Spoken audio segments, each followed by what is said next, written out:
Person killed in Little Village Monday during a confrontation with Chicago police has been identified as a 13-year-old boy. Police say he was armed and running away when the officer shot him. And WGN's Kelly Davis now live in Little Village with details. Kelly? Good evening. The shooting happened in this alley right behind me off of 24th Avenue near Sawyer. And I'm told by neighbors who live in the area that violence has plagued this neighborhood for quite some time, specifically related to gangs. And they were devastated to learn a 13-year-old boy, such a young age, was involved in this police confrontation.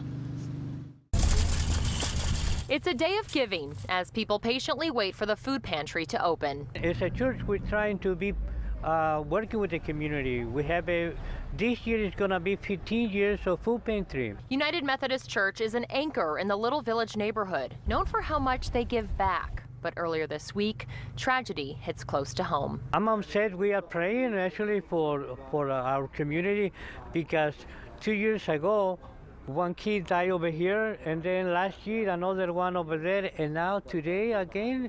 Early Monday morning, officers responded to a shot spotter alert and saw two people standing in the alley off 24th Street near Sawyer.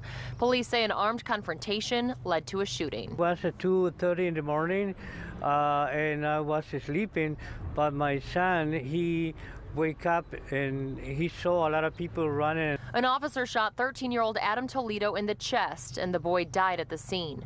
Police say he was with a 21-year-old man and shared this picture of a gun they recovered.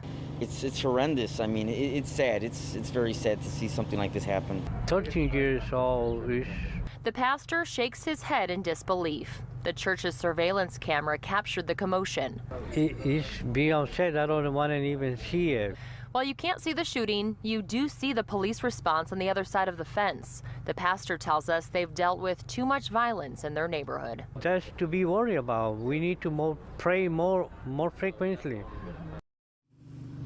Superintendent David Brown released a statement that reads in part, quote, "My greatest fear as the superintendent of the Chicago Police Department has been a deadly encounter between one of our own and a juvenile, especially given the recent rise in violent crimes involving juveniles throughout our city. Unfortunately, this fear became a reality earlier this week." The Civilian Office of Police Accountability says they are in the early stages of their investigation. They do plan to release evidence such as 911 calls, but they will not share body cam video because this case involves a juvenile. They also tell me the officer that shot his weapon is now on administrative duty, which is routine for the next 30 days. Live in Little Village, I'm Kelly Davis, WGN News. Thank you, Kelly.